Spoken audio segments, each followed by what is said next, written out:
आज जिंदा हैं कल गुजर जाएंगे, कौन जानता है कब बिछड़ जाएंगे। नाराज मत होना है मेरे दोस्त मेरे शरारत से, ये वो पल है जो कल बहुत याद आएंगे। नमस्कार साथियों, मेरा नाम पंकज। कैसे हो आप सभी? मुझे उम्मीद है कि आप लोग बहुत अच्छे होंगे और अच्छे से स्टडी आप लोग कर रहे होंगे। इस वीडियो में मैं आपको बताने वाला हूं धातु एवं अधातु में अंतर, इन दोनों में क्या अंतर है इसके बारे में एकदम डिटेल से समझेंगे, है ना। ये समझो कि डायरेक्ट खोपड़ी में जाने वाला है मेरे दोस्त। तो आइए हम क्या करते हैं, शुरू करते हैं। तो सबसे पहले धातु के बारे में हम जान लेते हैं। तो काम नहीं कर रहा है बटन, क्या बात है, चल आगे पेज जा। नहीं जा रहा है तो कोई दिक्कत नहीं है, इससे हम बढ़ा लेंगे। तो ये हमारे पास आ गया, ऊपर लिखा हुआ है धातु और नीचे लिखा गया अधातु। तो धातु और अधातु के बारे में हम सबसे पहले जान लेते हैं। अगर मैं आपसे पूछूं कि आखिर धातु हम कहते किसे हैं तो आप क्या जवाब देंगे? तो मैं आपको बता देता हूं। देखो, वे पदार्थ, क्या लिखा मैंने, वे पदार्थ जो कठोर हो, कठोर हो मतलब मजबूत हो एकदम, उसके जटिल पास पास हो, है ना, मतलब उसके कण जो है वो पास पास हो, है ना। तो वे पदार्थ जो कठोर हो, जैसे कि लोहा ले लो तो लोहा क्या है, कठोर है ना। चांदी ले लो वो भी कठोर है।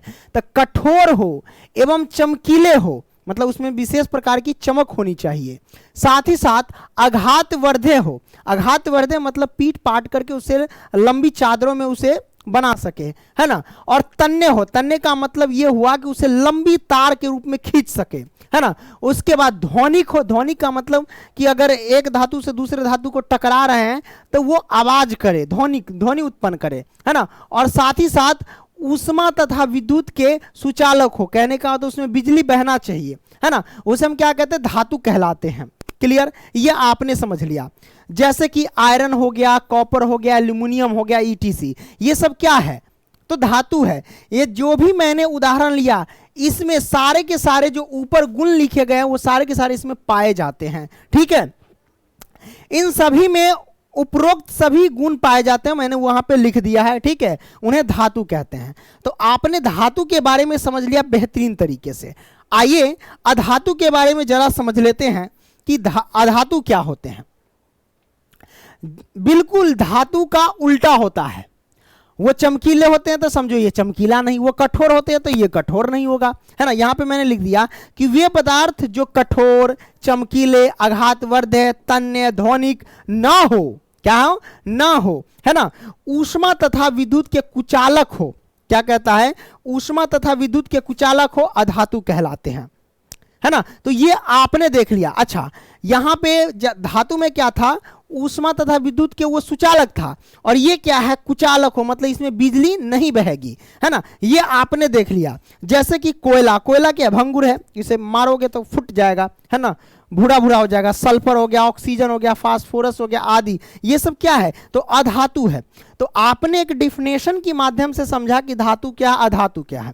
अब धातु अधातु में हम अंतर को समझेंगे बेहतरीन तरीके से। तो ये हमारे पास सबसे पहले धातु है। यहां पे मैंने लिखा धातु के भौतिक गुणधर्म। तो धातु के भौतिक गुणधर्म के आधार पर सब कुछ जान लेते हैं, उसके बाद अधातु के भौतिक गुणधर्म के बारे में जानेंगे, है ना। तो धातु के बारे में सब जान लेंगे, फिर अधातु के बारे में जान लेंगे। तो जब अंतर पूछेगा तो एक तरफ धातु एक तरफ अधातु लिख करके सब कुछ लिख सकते हैं इसमें, ठीक है।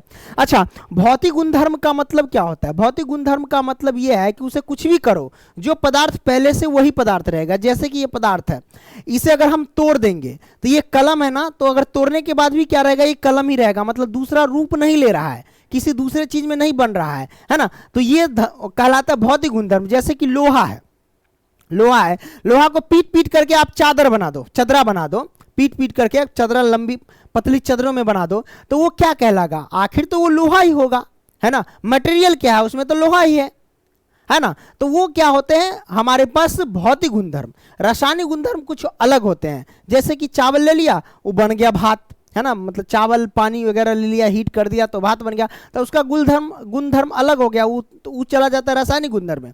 भौतिक गुणधर्म में रहता है कि जो भी पदार्थ लो उसे तोड़ो मरोड़ो काटो, लेकिन वही पदार्थ, जैसे कागज ले लो, पेपर लेते हो, या फिर कॉपी ले लो, कॉपी ले लो, इसको फाड़ करके दो टुकड़ी कर दो, लेकिन ये क्या कहलाएगा, पेपर ही तो कहलाएगा मेन चीज, है ना। तो इसमें चेंज नहीं होता, ये होता है हमारे पास क्या मेरे भाई, तो भौतिक गुणधर्म। तो आपने भौतिक गुणधर्म के बारे में समझा। अब कोई दिक्कत नहीं ना दिक्कत मेरे भाई। तो ये आपने समझा। अच्छा, तो भौतिक गुणधर्म में पहला चमक।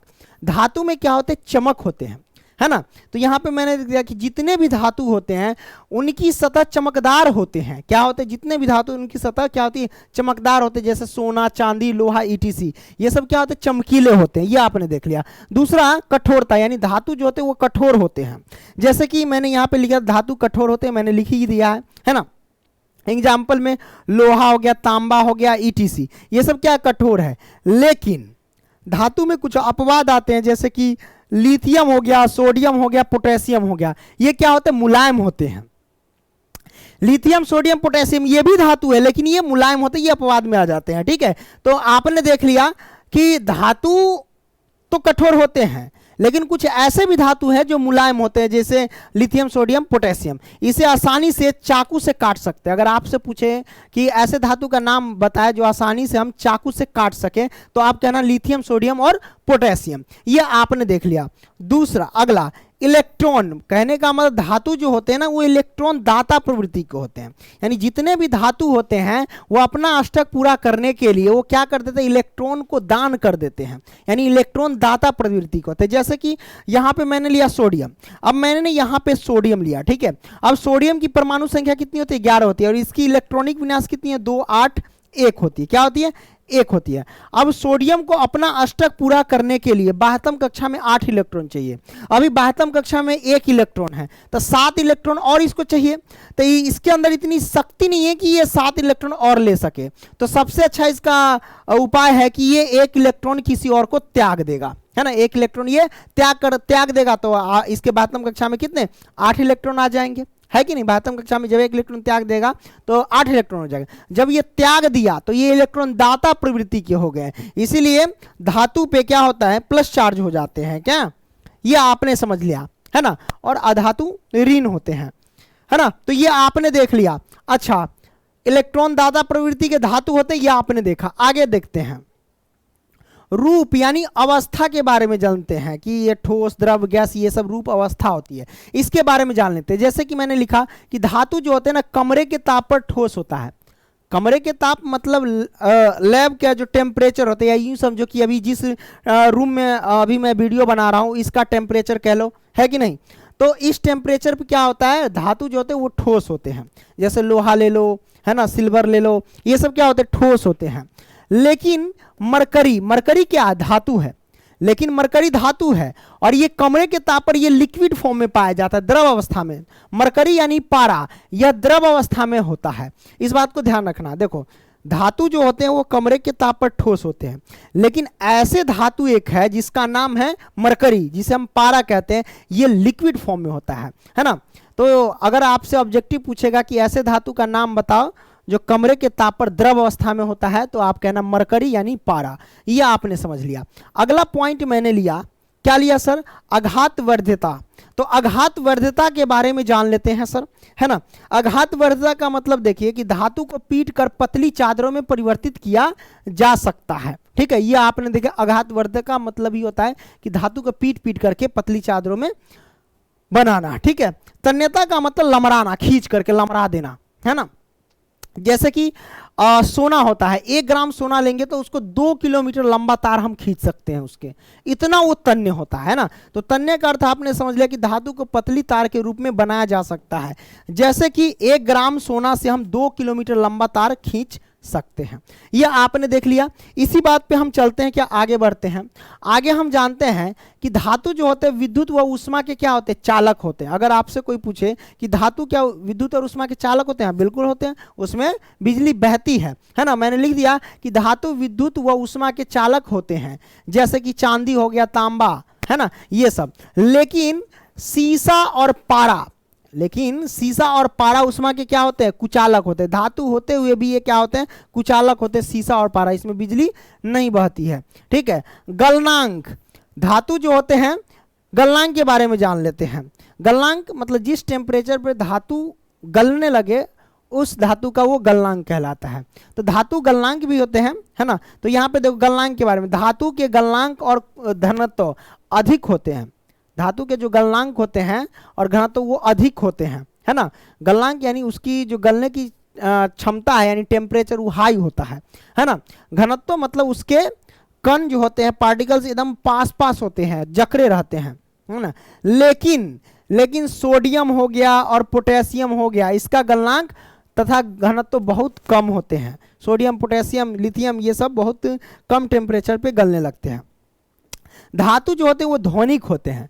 ध्वनिक मतलब किसी ठोस सतह से टकराने के बाद वो आवाज करते हैं। तो मैंने लिखा कि एक धातु दूसरे धातु से टकराने पर क्या करते हैं, ये आवाज करते हैं। यह आपने देख लिया।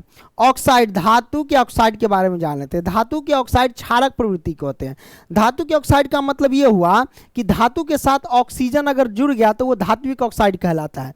तो धातु के ऑक्साइड जो होते हैं वो किस प्रवृत्ति के होते हैं, तो क्षारक प्रवृत्ति के होते हैं। और अधातु के ऑक्साइड अम्लीय प्रवृत्ति के होते हैं। आगे देखना, मैं आपको बताऊंगा, ठीक है। देखो, अब देखो अधातु के भौतिक गुणधर्म के बारे में, धातु के भौतिक गुणधर्म के बारे में समझा और अधातु के भौतिक गुणधर्म के बारे में समझा। जस्ट उसका उल्टा होगा मेरे भाई, क्या होगा, जस्ट उसका उल्टा होगा, इस बात को ध्यान रखना, ठीक है।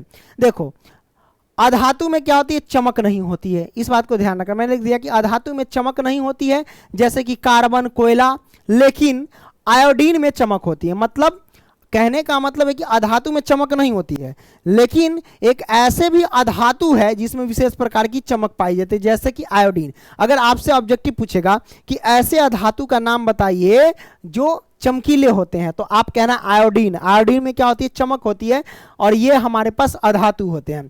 कठोरता, धातु कठोर नहीं होते, इस बात को ध्यान रखना। जैसे कि कोयला, तो ये कठोर नहीं होते हैं, लेकिन अधातु में एक ऐसा पदार्थ है जो प्रकृति में सबसे ज्यादा कठोर होता है, जैसे कि हीरा सबसे कठोर होता है। ये अधातु होते हुए भी सबसे कठोर होता है और सबसे चमकीला होता है। अगर ऐसे कोई पूछे कि ऐसे अधातु का नाम बताइए जो सबसे कठोर होता है, तो आप कहेंगे हीरा। क्या कहेंगे, हीरा। कार्बन के दो अपरूप क्या होते हैं, हीरा और ग्रेफाइट होते हैं, इस बात को ध्यान रखना, ऑब्जेक्टिव भी पूछा जाता रहता है ना। अच्छा, तो ये आपने देख लिया। अवस्था यानी रूप इसका कैसा होता है, तो अधातु कमरे के ताप पर या तो ठोस या तो गैसीय अवस्था में होती है ना। लेकिन ब्रोमीन द्रव अवस्था में होती है, मतलब ब्रोमीन अधातु है। अगर ऐसे पूछे क्वेश्चन कि ऐसे अधातु का नाम बताइए जो कमरे के ताप पर द्रव अवस्था में रहती है, तो ब्रोमीन कहिएगा, ठीक है, अधातु में। और धातु में कहेगा तो पारा बोलना, ठीक है। तो ये आपने देख लिया। आगे बढ़ते हैं मेरे भाई, आगे देखते हैं आघात वर्ध्यता। अधातु आघात वर्ध्यता नहीं होते, कहने का मतलब अधातु को पीट कर पतली चादरों में परिवर्तित नहीं किया जा सकता है। जैसे कि लकड़ी ले लो, कोयला ले लो, उसे हम पीट करके क्या पतली चादरों में परिवर्तित कर सकते हैं, नहीं कर सकते मेरे भाई, है ना। लकड़ी को मारेंगे तो फट जाएगा, है ना। तन्यता, इसको लंबी तार के रूप में नहीं खींच सकते हैं, लंबा नहीं कर सकते। जैसे बांसे ले लो, बांस को पीट पीट करके लंबा नहीं कर सकते हैं, ठीक है। तो तन्यता के बारे में जान लिया कि अधातुओं की पतली तार के रूप में बनाया नहीं जा सकता है, ठीक है। आगे विद्युत व उष्मा के चालक। देखो अधातु विद्युत और उष्मा के क्या होते हैं, कुचालक होते हैं, मतलब इसमें बिजली नहीं बहती है। लेकिन इसमें भी एक अपवाद है, ग्रेफाइट।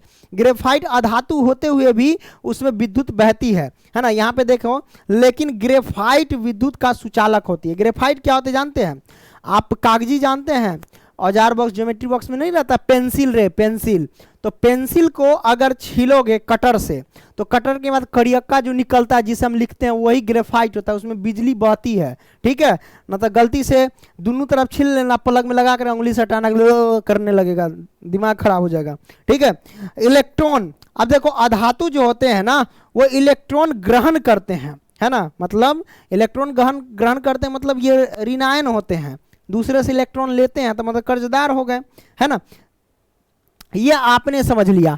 आगे बढ़ते हैं।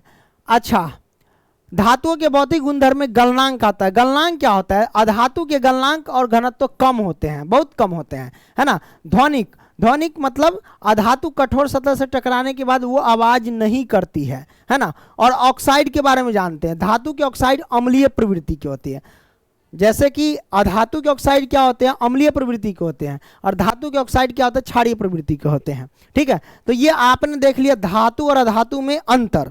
अब मैं आपको बताऊंगा कि अगर आपको किसी भी सब्जेक्ट का क्लास 10th के ऑनलाइन टेस्ट देना है, तो गूगल में सर्च करना Pankaj, PNKAJ, Pankaj study, STUDY, study centre, CENTRE सेंटर.com।